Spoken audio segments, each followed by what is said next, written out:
세계에서 가장 힘이 좋은 중장비에는 어떤 것이 있을까? 땅을 사정없이 내려치는 거대한 무게추부터 콘크리트 미분쇄기까지, 이 장비들이 탄생하고 존재하는 목적은 오직 한 가지다. 임무 달성에 거슬리는 것은 가차없이 파괴하라. 지금부터 괴력의 헤비급 파괴자들을 만나보자.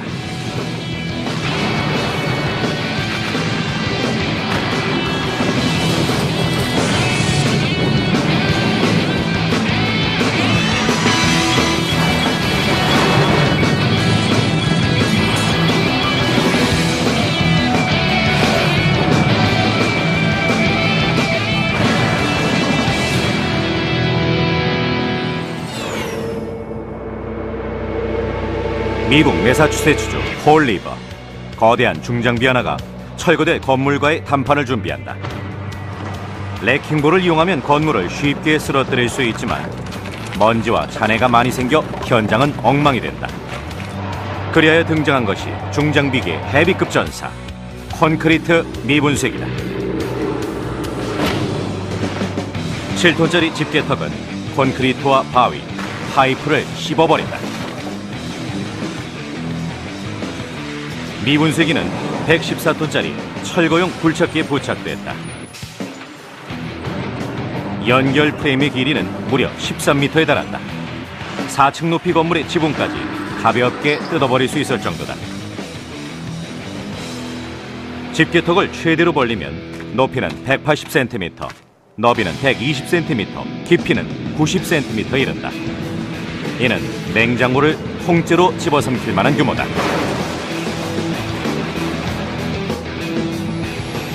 느린 화면으로 확인해보자. 미분쇄기의 강력한 공격에 냉장고가 맥없이 으스러지는 것을 볼 수 있다.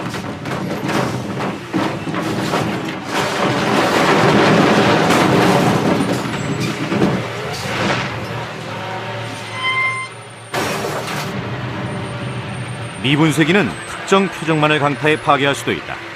오늘 미분쇄기가 단판을 벌일 장소는 매사추세츠주 남부의 작은 마을이다. 미션, 폐기된 재분소를 철거하라. 불도저로 쉽게 허물 수 있는 조립식 공장과는 달리 이 재분소는 화강암 부벽과 철근 콘크리트, 그리고 강철로 건축된 튼튼한 요새다. 최대한 빨리 저 3층짜리 건물을 허물어야 합니다. 저렇게 큰 건물을 철거하는 건 결코 쉬운 일이 아닙니다. 미분쇄기까지 동원해서 건물을 부수는 게 자주 있는 일은 아니에요. 오늘 저희가 맡은 작업을 하기 위해선 꼭 필요한 장비죠. 먼지가 날린다고 불평하는 사람들도 있기 때문에 가능한 한 동네 주민들에게 피해가 가지 않도록 건물을 철거하는 게 중요합니다. 마침내 가장 튼튼한 건축 자재와 중장비계 헤비급 전사 간의 결투가 시작된다. 전사를 이끌고 전투에 나선 장군은 굴착기 기사 에디 올렛이다. 정말 보고도 믿기지 않는 장비예요. 뭐든지 단숨에 으스러뜨리고 산산조각 내버릴 수 있습니다. 콘크리트 미분쇄기 이전엔 이 장비의 파워나 속도를 흉내낼 수 있는 것은 아무것도 없었다. 대체 어떤 점이 특별한 것일까? 바로 강력한 집게턱이다. 미분쇄기는 사무용 책상 10배 크기에 달하는 5톤짜리 콘크리트 덩어리를 들어올릴 수 있다. 그리고 원하는 지점에 떨어뜨린다. 정확도는 100%다.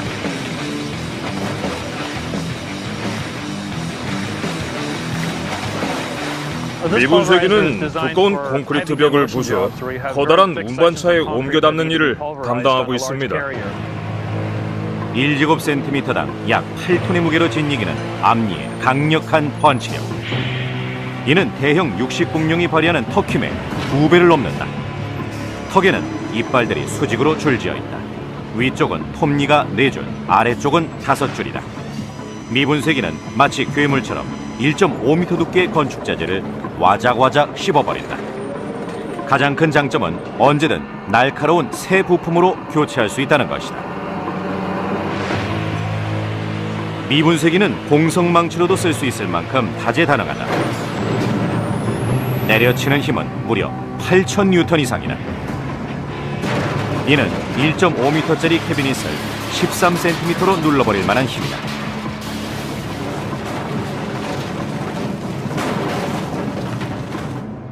하지만 에너지를 보충해주지 않으면 힘을 발휘할 수 없다.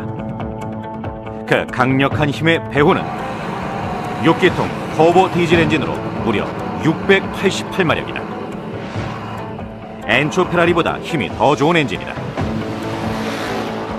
하지만 그만큼 위험한 장비이기도 하다. 미국에서만 매년 40명 이상이 굴착기 사고로 목숨을 잃는다. 가장 많은 사고 원인은 추돌 사고다. 장비가 워낙 커서 시야 확보에 한계가 있습니다. 작업할 때나 방향을 틀 때 조심해야 하죠. 누군가는 그 밑에 있을 수도 있으니까요. 언제 무슨 일이 일어날지 몰라 늘 신경 써야 합니다. 에디는 먼저 재분소 귀퉁이에서 건물 잔해를 으깨기 시작한다.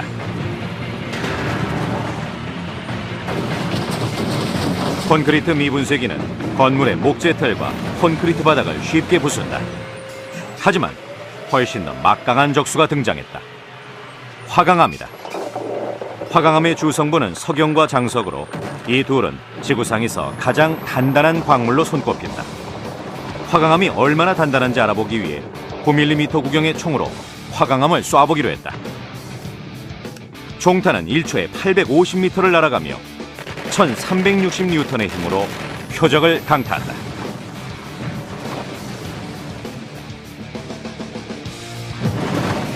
화강암은 전혀 부서지지 않았다. 반면 아래 놓여있던 콘크리트 블록은 산산조각 났다. 8번 명중했지만 화강암엔 금조차 가지 않았다. 하지만 200톤의 하중을 가해 짓누르면 화강암 덩어리도 부서져 버린다. 이 정도의 괴력을 발휘할 수 있도록 미분쇄기는 7가지 열 처리강을 이용해 제작됐다. 미분쇄기에 사용된 강철은 미군 주력 전차의 자체보다 더 두껍고 단단합니다. 콘크리트 미분쇄기에 비하면 무쇠기둥, 목재 대들보, 그리고 강철봉에 사용된 철근 콘크리트는 그저 오합지졸에 지나지 않는다. 미분쇄기는 단단한 화강암도 씹어버렸다. 하지만 이번 상대는 벽이다. 정면 벽을 허물 차례인데요. 두께 90cm 정도의 튼튼한 콘크리트 벽이에요. 먼저 벽을 물어뜯어 커다란 덩어리로 찢어놔야 한다. 하지만 집게턱이 너무 좁아 벽을 통째로 물 수 없다. 미분쇄기는 힘은 아주 좋지만 너비는 부족한 감이 있습니다. 기둥 한두 개 정도는 허물 수 있지만 그 정도로는 충분치 않거든요. 작업 중에 위험한 상황이 발생할 수도 있다. 건물이 허물어지면서 벽이 내부 방향으로 붕괴되면 장비를 조종하는 기사가 밑에 깔려버릴 수도 있다. 에디가 건물 가까이에 점점 다가가니까 걱정이 되더군요. 건물 바로 밑에서 작업을 하면 장비 기사가 부상을 당할 수도 있거든요. 간단하지만 효과적인 해결책을 찾았다. I자형 강철빔을 잡아 집게턱의 표면적을 넓힌 것이다. 미분쇄기는 4.5m 너비의 공성망치로 변신했다. 마침내 미분쇄기가 실력을 발휘해 벽을 허물기 시작했다.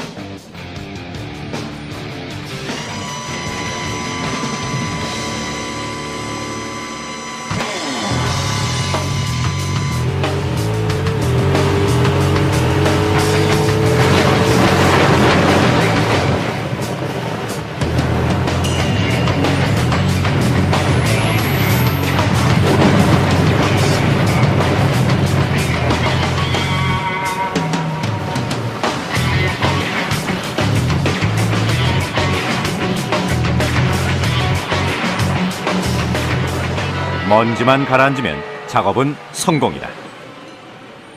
강철빔 덕분에 완벽한 망치로 변신했고 벽은 맥없이 허물어졌어요. 콘크리트 미분쇄기 덕분에 쓰레기나 다름없는 폐건축 자재가 황금으로 변신할 수 있다.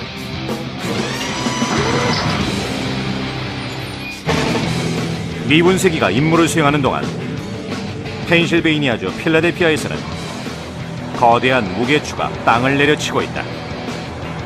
무게추가 집안에 떨어질 때의 힘은 무려 5만 뉴턴 이상이다. 수천 톤에 달하는 건물을 세우려면 건물이 들어설 지반이 단단해야 한다. 그렇지 않으면 건물이 무너지는 참사가 일어날 수 있다. 엔지니어들은 토지를 단단하게 고르고 다지는 장비를 고심했고 마침내 지상공격 전담 장비가 출시됐다. 바로 파운더다. 미션: 동다짐 공법으로 지반을 다져라. 사용될 장비는 18톤짜리 강철 무게추. 원리는 단순하다. 파운더를 6층 높이까지 들어올린 다음 떨어뜨린다. 결과는 경이롭다. 파운더는 토양의 밀도와 견고성을 높여 건물의 무게를 지지할 정도의 토대를 만든다. 파운더 하나는 미 군용 차량 험비 6대를 합한 것보다 더 무겁다. 하지만 파운더를 끌어올릴 장비가 없다면 이것은 커다란 종이 누르기에 지나지 않는다. 파운더의 파트너는 165톤짜리 크롤러 크레인이다. 오늘 이 환상의 복식조가 천지를 뒤흔들 것이다. 7,000제곱미터 넓이의 토양을 다져 거대한 창고가 들어설 토대를 만드는 것이다. 이곳은 옛날부터 있었던 쓰레기 매립지인데요. 여기에 약 5만 제곱미터 규모의 창고가 들어선다고 해요. 그러려면 동다짐 공법으로 지반을 다져야 합니다. 오늘 작업을 성공적으로 해내기 위해 크레인 2대가 동원됐다. 하지만 18m 높이에서 파운더를 떨어뜨리려면 장비기사의 담력과 완벽한 타이밍이 필요하다. 아주 긴장되는 순간이죠. 무게추는 자유낙하를 해요. 무게추가 땅에 떨어지자마자 체인을 들어 올려야 합니다. 만약 그때 브레이크를 걸지 않으면 엄청난 대가를 치르죠. 케이블은 물론 크레인도 파손돼요. 실수는 절대 용납될 수 없죠. 최고의 성능만큼 그만한 위험도 따른다. 파운더의 강력한 파워를 알아보기 위해 익숙한 몇몇 물건을 이용해 간단한 실험을 해봤다. 먼저 22인치 텔레비전이다. 이 실험에서 파운더의 조력자는 중력이다. 장비기사는 15m 상공에서 표적을 조준한다.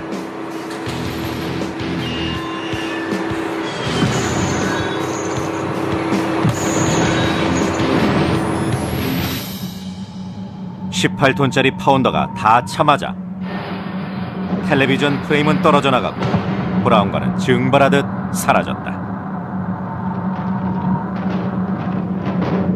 파운더를 치워보면 텔레비전이 얼마나 처참하게 부서졌는지 여실히 드러난다. 18m 상공에서 표적을 정확히 조준하는 것도 중요하지만 파운더의 핵심 위력은 강력한 힘이다. 파운더에 가공할 만한 위력을 보여주기 위해 두 번째 표적을 준비했다. 2톤 무게의 SUV 차량이다.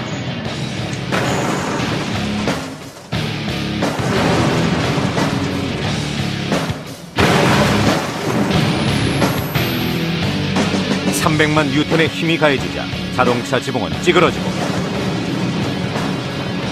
구조용 뼈대는 마치 나뭇가지처럼 힘없이 부러져 버린다.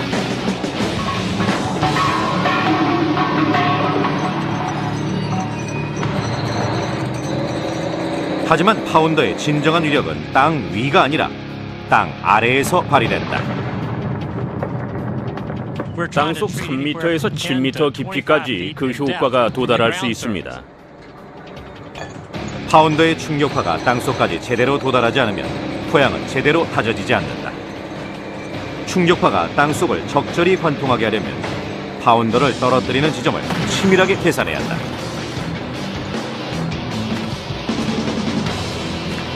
컴퓨터 분석을 통해 파운더를 떨어뜨릴 지점을 미리 결정한다.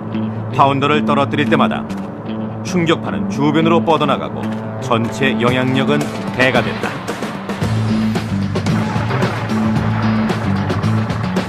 따라서 매번 파운더가 떨어질 때마다 충격 여파는 더 강하게, 더 넓게, 더 깊이 퍼진다. 깃발은 무게추를 떨어뜨릴 곳을 표시한 겁니다. 지금부터 쇼가 시작된다. 동다짐 공법 시 충격파의 위력은 어마어마하다. 주변 건물에까지 그 진동이 전해질 정도다. 지진파는 지표면을 따라 이동한다.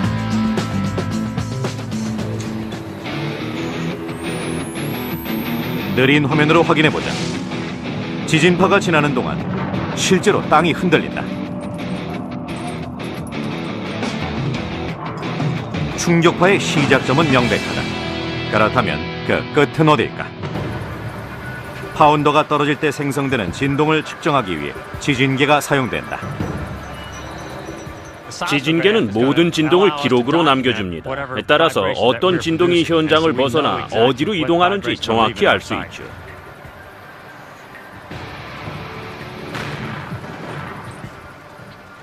이 작업을 할 땐 주변의 중요한 건물이나 구조물에 해가 되지 않도록 해야 합니다. 지진계를 확인한 결과 주변 건물은 안전할 것임을 알 수 있었다. 파운더에 의해 발생하는 충격파는 집안이 불안한 쓰레기 매립지를 바위처럼 단단하고 안정적인 부지로 변모시킬 것이다.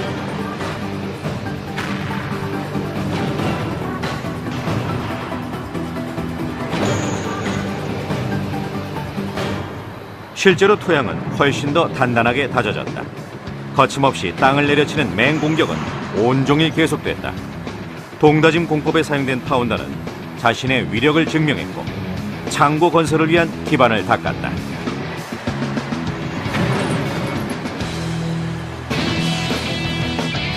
파운더가 땅을 다져가는 동안 미국 북부 공업지대 러스트벨트에서는 불과 물이 합동작전을 펼쳐 세계에서 가장 단단한 알루미늄을 단조하고 있다. 초음속 비행이라는 극한의 환경을 견디려면 전투기는 강하면서도 가벼운 물질로 제작돼야 한다. 그런 군납 조건을 만족시킨 것이 고품질 알루미늄이다. 이런 중요한 물질은 어디서 만드는 것일까? 오하이오주 클리블랜드에 자리한 A사 공장을 찾았다.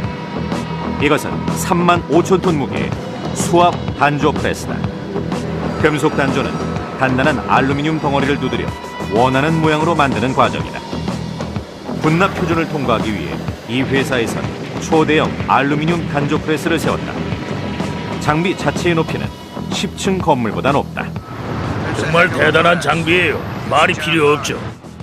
약 7천 톤의 강철로 만들어진 단조 프레스. 누르는 압력은 무려 7천만 톤에 이른다. 미국 전체에 단 넉 대뿐인데 그중 2대가 클리블랜드에 있습니다. 오늘 단조 프레스가 임무 수행에 돌입한다. 세계에서 가장 위협적인 전투기 F-35를 제작할 알루미늄을 만드는 것이다. 합동 타격 전투기를 제작할 때 필요한 칸막이 벽을 만드는 겁니다. 칸막이 벽은 F-35의 날개와 엔진실을 만들 때 가장 기본이 되는 구조물이다. 칸막이 벽 하나만 해도 무게는 2톤이 넘고 길이는 7m에 이른다. 칸막이 벽은 전투기의 물리적인 형체를 잡아주는 역할을 합니다. 먼저 기름과 물을 이용해 금형의 유막을 만든다. 이런 윤활 작업을 하지 않으면 단조된 알루미늄 제품이 금형에 붙어버린다. 윤활유를 바른 다음 700도의 온도로 가열하는데 그 뜨거운 열에 불꽃이 일어날 정도다. 화면을 느리게 재생해보면 단조 프레스가 얼마나 위험한 장비인지 확인할 수 있다. 하지만 단조 알루미늄은 강도가 300%나 증가하므로 그만한 가치가 있다. F-35는 위험한 공중전에 출격할 전투기입니다. 따라서 그 정도 압력을 견딜 만한 재질로 제작돼야 하죠. 불길과 유황이 가라앉으면 알루미늄 합금 덩어리가 등장한다. 윤활 과정이 끝난 후엔 단조 작업에 들어갑니다. 먼저 알루미늄 덩어리를 700도로 가열한다. 그러면 또 다른 특수 장비가 등장하고 열을 받아 부드러워진 알루미늄을 단조 금형 위에 놓는다.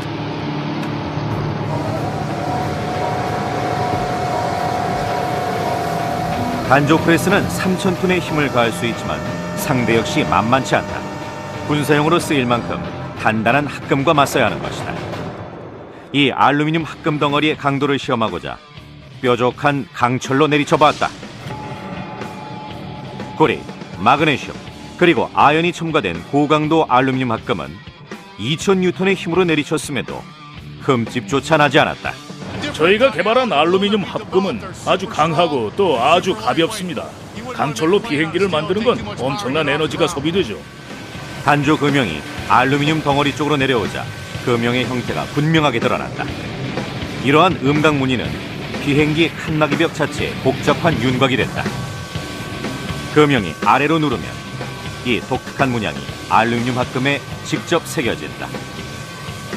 35톤의 힘이 발휘된 결과다. 이 강력한 힘은 세상에서 가장 기본적인 물질에서 시작됐다. 물이다. 두 개의 물탱크에는 약 20만 리터의 물이 저장돼 있다. 저 물탱크에 물을 빼내면 수영장 2개는 채울 수 있을 겁니다. 단조 프레스의 강력한 힘은 물을 이용한 것이다. 펌프는 1제곱센티미터당 300kg의 압력을 가하고 1분에 600리터의 물을 내보낸다. 이를 통해 고압액의 효과가 만들어진다. 알루미늄 단조 프레스의 경우 1제곱센티미터당 300kg이었던 압력은 약 500만 톤으로 증가한다. 미국의 단조 프레스 기술은 군사 스파이 활동 덕을 톡톡히 봤다. 2차 세계대전 중 미군은 추락한 나치 항공기에서 고강도 알루미늄을 발견했다. 이는 독일이 세계 최대의 단조 프레스를 보유하고 있다는 증거였다. 전쟁이 끝나자 미국은 단조 기술을 훔쳤고 그것을 발판 삼아 기술을 발전시켰다. 장비 기사가 단조 시스템에 전압력을 가하면서 금속 단조가 시작된다. 단조 과정의 세부적인 사항을 정확하게 지켜 기계를 작동시키는 것이 중요합니다. 시간, 무게, 속도 등을 주시해야 하죠. 단조 과정에서 조금만 편차가 생겨도 이는 초음속 비행의 실패와 치명적인 사고를 불러올 수 있다. 특정 부품에 오류가 생기면 전투기는 추락하죠. 장비 기사는 끊임없이 금형의 하강 속도를 조정한다. 30초 동안의 단조 후 하강 속도를 줄였다. 이런 조정 덕분에 프레스의 압력은 다시 증가했다.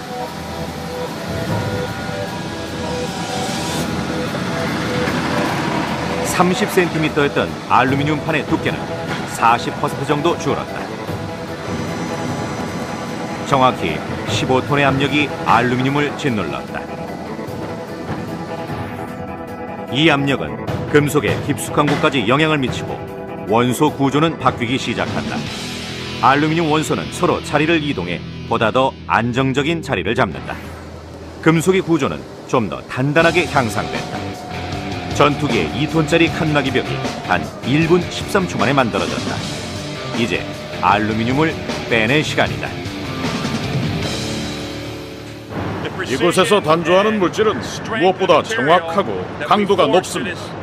이것들은 항공기나 군용 운송 수단을 만들 때 핵심적인 물질 중 하나죠. 마침내 특수팔이 등장해 단조 알루미늄을 금형에서 꺼낸다.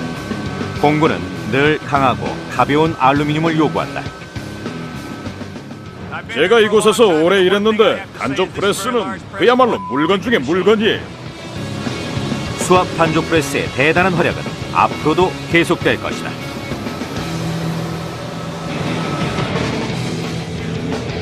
단조 프레스가 알루미늄을 짓누르는 동안 뉴저지주에서는 35톤짜리 노면 절단기가 143제곱미터 규모의 바위를 자르고 있다.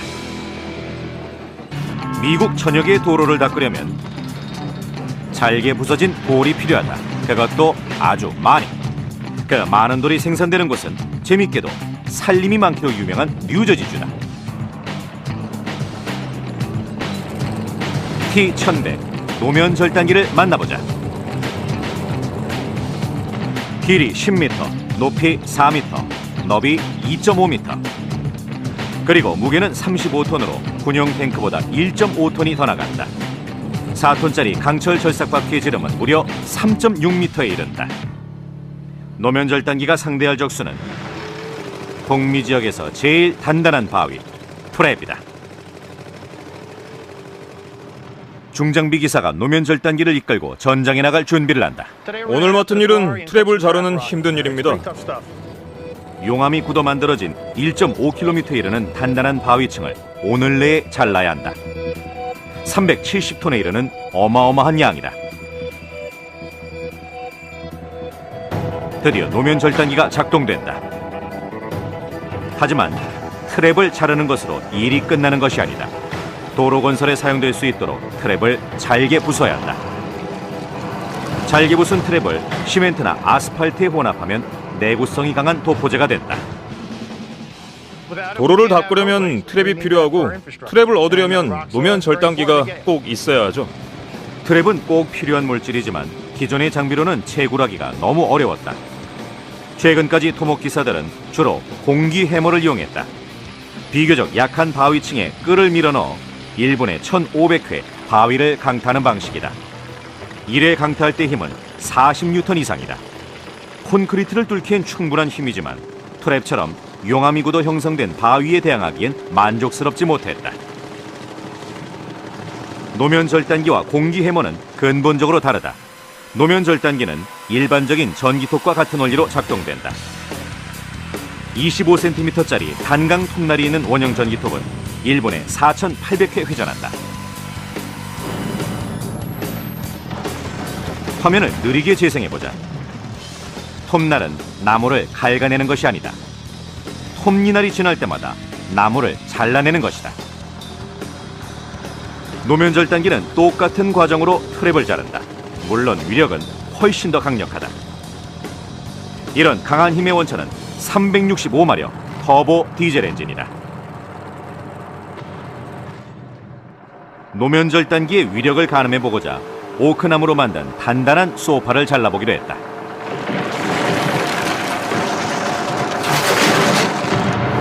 소파를 삼키는 데 걸린 시간은 단 4초. 비디오를 느리게 재생해보면 거대한 톱날이 아래로 떨어지면서 18,000N의 힘으로 소파를 관통해 산산조각 내버린다. 노면 절단기의 유일한 목표는 단 하나. 강력한 힘을 발휘하는 것이다. 작업을 반 정도 마쳤지만 트랩은 역시나 아주 막강한 적수다. 작업기사는 노면 절단기의 파워를 최대치로 올렸다.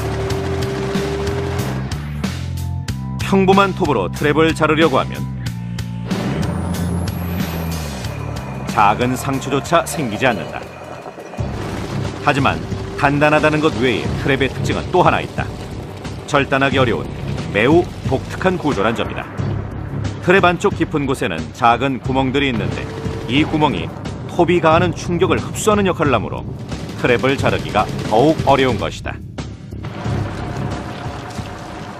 하지만 노면 절단기는 가공할 만한 힘과 첨단 기술이 집약된 단단한 톱니를 갖고 있다. 절삭 바퀴에는 100개 이상의 톱니가 있는데 각각의 톱니는 5cm 길이의 끌 역할을 한다. 톱니 자루는 경화강이며 실제로 트랩을 부수는 것은 톱니 끝 부분이다. 톱니 끝의 재질은 무적의 합금이라 불리는 탄화 텅스텐이다. 이것은 인류가 개발한 가장 단단한 물질 중 하나다. 그럼 탄화 텅스텐의 구성 물질은 무엇일까? 그것은 주요 산업 기밀로 보호되고 있다. 노면 절단기는 정말 불가능할 것 같은 표면도 절단해냅니다. 노면 절단기의 정확도를 알아보기 위해 단단한 콘크리트 벽을 일직선으로 잘라낼 수 있는지 시험해봤다.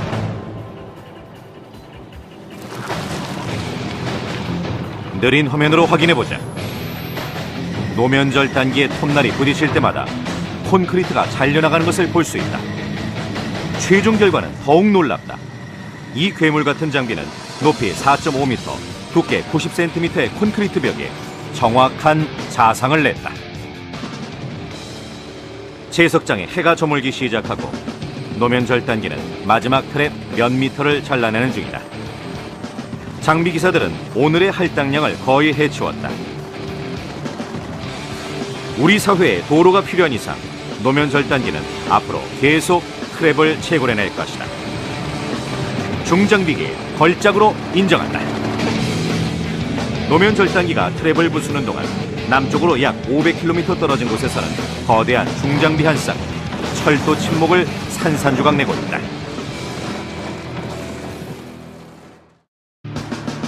세계 에너지 사용량이 급증하는 지금 필요 없는 철도 침목과 전신주를 태워 전기로 재생산할 수 있다면 더없이 좋은 일이다. 펜실베이니아주 플리트우드에 자리한 제재소. 이곳에 에너지 자원이 가득 쌓여 있다. 이 나무들을 잘게 갈아줄 거대한 환상의 복식조는 우드호그와 톱밥 제조기다. 먼저 우드호그를 만나보자. 무게가 45톤에 이르는 이 헤비급 선수는 거대한 전신주와 철도 침목을 잘라 작은 나무 조각으로 만들어준다. 우드호그의 파트너 톱밥 제조기는 나무 조각들을 더 부드럽게 다진다. 톱밥 제조기 무게는 약 50톤으로 4.5m 높이의 분쇄통엔 14세제곱미터의 나무가 들어간다. 세상에 나와 있는 중장비들 중에 가장 괴물 같은 녀석들이죠. 우드호그와 톱밥 제조기는 협공의 괴력을 발휘한다. 나무는 적수가 되지 못한다. 우드호그와 톱밥 제조기는 날이 저물기 전까지 중요한 임무를 완수해야 한다. 15톤에 이르는 전신주와 철도 침목을 잘게 갈아 펄프 13톤을 만들어내는 일이다. 우드호그와 톱밥 제조기가 투입되기 전에는 그야말로 불가능한 일이었다. 그 전의 인부들은 주변에서 흔히 볼 수 있는 작은 목재 파쇄기를 이용했다. 하지만 이렇게 작은 기계로는 나무 크기의 10배에 달하는 철도 침목을 자를 수 없었다. 우드호그에 비하면 길거리의 작은 목재 파쇄기는 장난감이나 마찬가지다. 작은 목재 파쇄기는 우드호그의 경쟁 상대가 못 됩니다. 우드호그에 철도 침목과 전신주를 넣으면 작업이 시작된다. 수력 발전에 의해 움직이는 쇠줄에 걸려든 나무는 뾰족한 철심이 박힌 입속으로 붙잡혀 들어간다. 전신주 하나는 360kg 정도예요. 그런 걸 한 번에 4-5개씩 갈아버리죠. 빵! 초고속 카메라로 우드호그의 파워를 확인해보자. 우드호그는 거대한 목재 전신주 다발을 집어삼켜 잘게 씹어 뱉어낸다. 우드호그의 파괴력에 결정적인 역할을 하는 것은 입구 아래에 자리한 해머밀이다. 해머밀은 우드호그의 심장과 같다. 30개의 날카로운 탄화 텅스텐 강철 해머. 이들은 나무보다 16배 더 단단하다. 해머밀은 자르고 다지느라 시간을 낭비하지 않는다. 으깨서 뭉개버린다. 전신주에는 뾰족한 강철징과 강철판이 군데군데 있어서 평범한 절삭공구로는 대적할 수 없다. 무게 360kg, 길이 17m의 전신주 하나를 13cm 조각으로 으깨려면 엄청난 힘이 필요하다. 우드호그는 30,000cc, 1100마력 엔진의 힘을 받아 무자비하게 해머밀을 가동한다.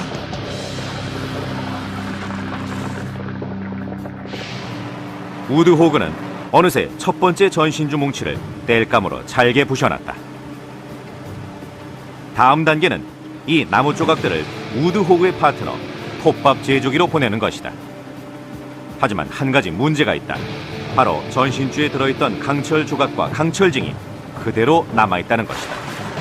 이것들을 처리하지 않으면 톱밥 제조기가 고장날 수도 있다. 일부만 손상돼도 장비는 못 쓰게 돼요. 해결 방법은 거대한 자석이다. 나무 조각들이 우드호그 밖으로 배출되면 톱밥 제조기는 전자석으로 컨베이어를 흘른다. 이런 방법으로 철이 포함된 나무 조각들을 골라내는 것이다.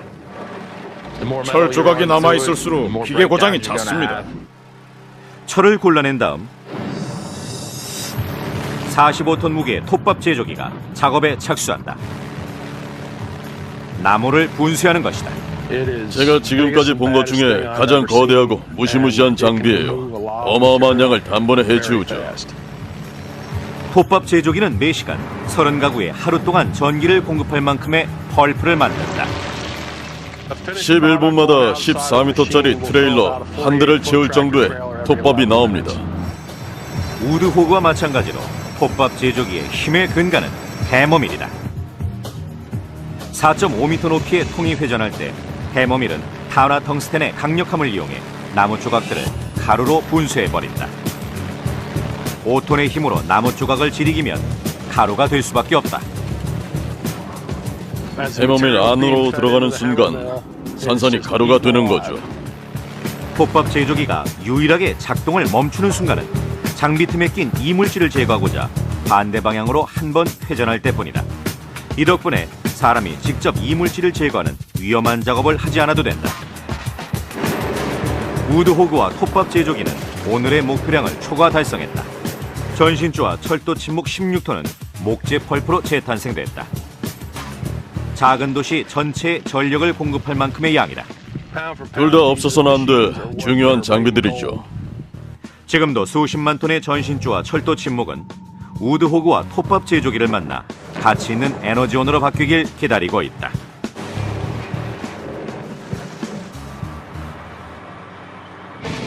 철도 침묵들이 분수될 차례를 기다리는 동안 버몬트주의 그린 산맥에서는 북미 지역에서 가장 거대한 채석장 동력 사슬톱이 돌아가고 있다.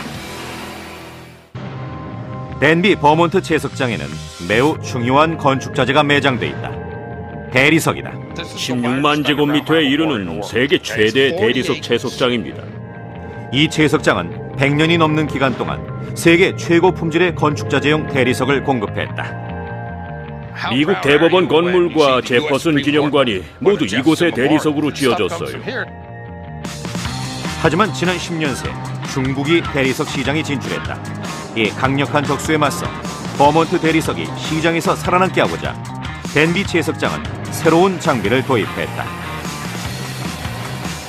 채석장 동력 사슬톱을 소개한다. 갤러리 톱이라고도 불리는 채석장 동력 사슬톱은 대리석을 땅에서 직접 캐내고자 설계됐다. 절단기는 수직에서 수평으로 360도 회전해 제자리로 돌아올 수 있다. 그 결과 정확한 지수의 정육면체 대리석이 잘린다. 채석장 동력 사슬톱의 무게는 25톤으로 북미 지역에서 가장 규모가 큰 사슬톱이다. 작동하지 않을 때 높이는 3m지만 수직 프레임을 세우면 절단기는 6m 높이까지 올라간다. 모서리 작업도 문제없다. 세계 시장에서 앞서 나가기 위해 이 괴력의 중장비를 운전하는 기사들은 매일 그날의 목표량을 부여받는다. 오늘의 목표는 채석장 벽을 수평 수직으로 여러 차례 잘라 22톤 무게의 대리석 정육면체를 캐내는 것이다. 대리석은 가로 세로 높이가 274, 182, 152cm입니다. 대리석 정육면체 하나의 크기는 채석장 채굴 계획에 따라 정교하게 계산되어 결정된 것이다. 이 격자 무늬대로 잘라내면 이곳은 거대한 대리석 가게로 변신할 것이다. 우선 어떤 대리석 덩어리를 제일 먼저 잘라낼지 선택해야 한다. 괴력의 사슬톱이 대리석 벽에 닿자 이 장비의 위력이 얼마나 강력한지 여실히 드러난다. 일반 사슬톱에는 35cm짜리 절삭 사슬에 칼날이 이빨처럼 장착돼 있다. 그리고 마치 이 칼날이 끊임없이 회전하면서 나무를 자르는 것처럼 보인다. 하지만 느린 화면으로 보면 나무를 찍어서 파내고 있음을 알 수 있다. 또한 칼날이 회전하는 동안 진행 방향을 가로막는 나무 찌꺼기를 밖으로 계속 밀어낸다.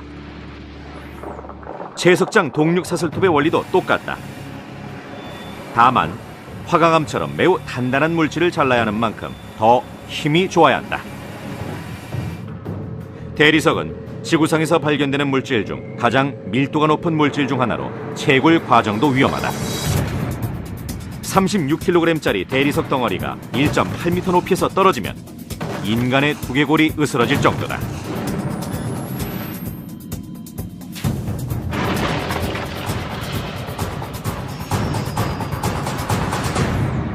대리석의 파워를 좀 더 자세히 가늠하기 위해 대리석 덩어리에서 90m 떨어진 곳에 카메라를 설치해봤다.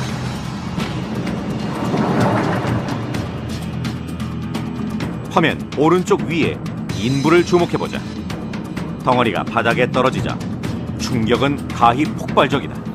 느린 화면으로 보면 미식축구 경기장 거리만큼 떨어진 곳까지 주먹만한 바위와 돌덩이가 날아온 것이 확인된다. 채석장 안에는 이런 위험 요소가 곳곳에 산재해 있다.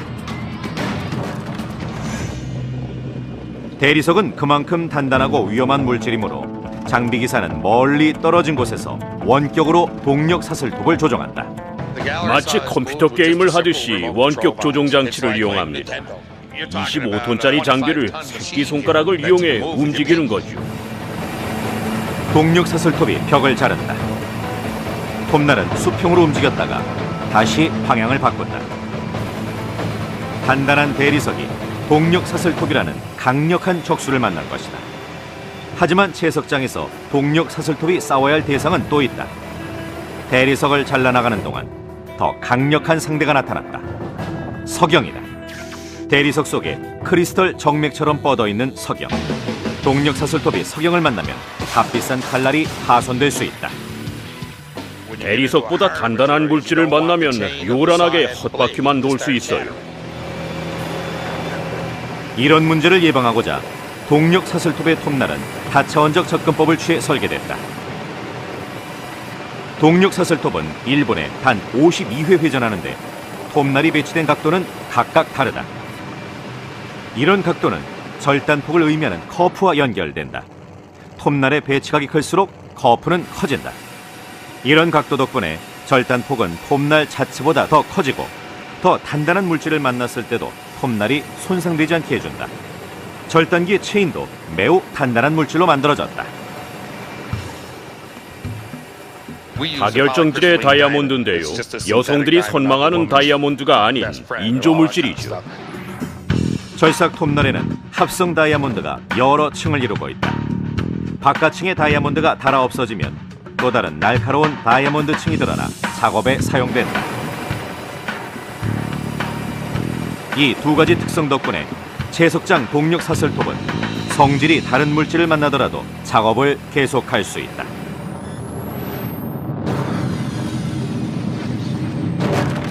마침내 절단이 완료됐다.